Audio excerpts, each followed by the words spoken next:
suatu kaum sementara mereka membencinya. Tapi membencinya di sini membenci dengan alasan yang benar, bukan jadi saya pokoknya nggak suka sama orang yang jadi imam. Kenapa? Pokoknya saya nggak suka. Pas ditilik-tilik ternyata karena dia punya hutang sama si bapak ini, gitu kan? Belum bayar, jadi akhirnya dia buat pencitraan buruk ke orangnya, gitu. Padahal dia punya hutang, gitu kan? Kalau seperti ini nggak bisa kita terima, ya. Tapi dengan alasan yang syar'i, karena dia misalnya pernah lihat, saya suka lihat dia suka jalan sama perempuan yang nggak jelas, nah itu misalnya, itu jelas artinya dia tidak sukai karena alasan agama. Kemudian orang yang tidak jelas dalam mengucapkan sebagian huruf dan tidak bisa mengucapkannya secara fasih. Demikian juga orang yang gagap dalam mengucapkan sebagian huruf seperti mengulang-ulang huruf fa atau mengulang-ulang huruf ta dan yang sepertinya, ya. Kan dalam hal ini dalam bacaan terdapat tambahan huruf, ya. Ini termasuk yang yang dimakruhkan menjadi imam, ya. Misalnya dia tidak fasih membacanya. Yang berikutnya adalah posisi imam dari makmum.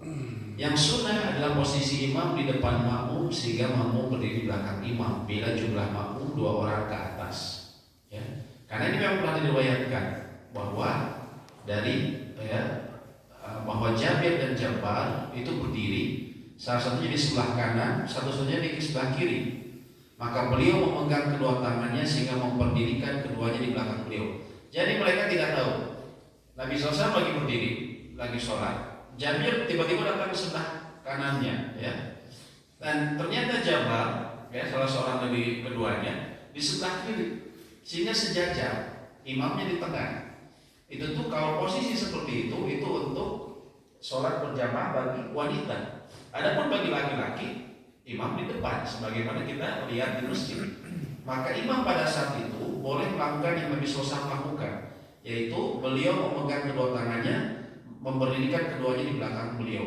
Ada yang mengatakan mereka didorong sama Nabi SAW ke belakang. Itu cara pertama. Bisa juga imamnya yang ke depan, bisa juga imamnya yang ke depan.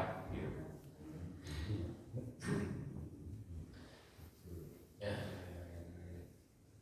Sementara bila imamnya atau makmumnya satu orang laki-laki, maka dia berdiri di kanan imam sejajar dengannya, karena Nabi SAW memindahkan Ibnu Abbas dan Jabir ke kanan manakala keduanya berdiri sebelah kiri beliau. Jadi Ibnu Abbas itu adalah sepupu Nabi SAW dan juga istri dari Nabi SAW. Salah satu istri dari Nabi SAW itu adalah tantenya dari Ibnu Abbas, sehingga dia suatu saat pernah bermalam. Ibnu Abbas ini adalah sahabat yang muda. Beliau ketika menginap di rumahnya Nabi SAW, beliau saat itu umurnya masih belasan. Ketika beliau Nabi SAW sholat malam, Ibnu Abbas itu sholat di samping kiri. Maka Nabi SAW memegang telinganya lalu diputar dan dipindahkan ke sebelah kanan Nabi SAW, dan disebutkan beliau posisinya sejajar. Jadi kalau seseorang sholatnya berdua, sholatnya yang sejajar. Sebagian ulama Syafi'iyah mengatakan mundur ke belakang sedikit, ya, tapi tidak terlalu jauh. Justru ulama Syafi'iyah mengatakan kalau terlalu jauh bahkan bisa jadi tidak sah. Tapi dia mundur sedikit saja kalau berdua. Mungkin alasannya dalam mazhab Imam Syafi'i agak mundur ini karena khawatir dia nanti melampaui posisi imam ketika dia berdiri ataupun sholat, ya.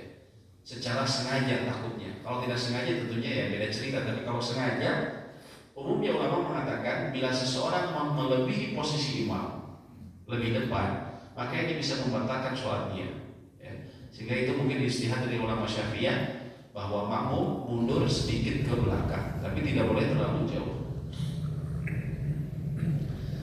Bagaimana kalau misalnya tempatnya terbatas sehingga imamnya ini atau makmum itu nggak bisa di belakang, tapi imamnya yang di tengah-tengah, ya. Kalau seperti itu, kalau kondisi seperti itu tetap sah sholatnya. Karena Ibnu Mas'ud pernah sholat di antara Alqamah dan Al-Aswad, maksudnya ini 2 murid beliau.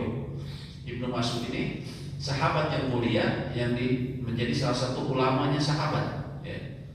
Beliau pernah sholat di tengah-tengah 2 muridnya, dan beliau mengatakan Hakadha ra'aitu Rasulullah sallallahu alaihi wasallam fa'al.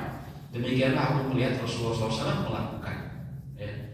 Dan ini terbatas pada keadaan darurat. Yang lebih utama adalah makmum berdiri di belakang imam.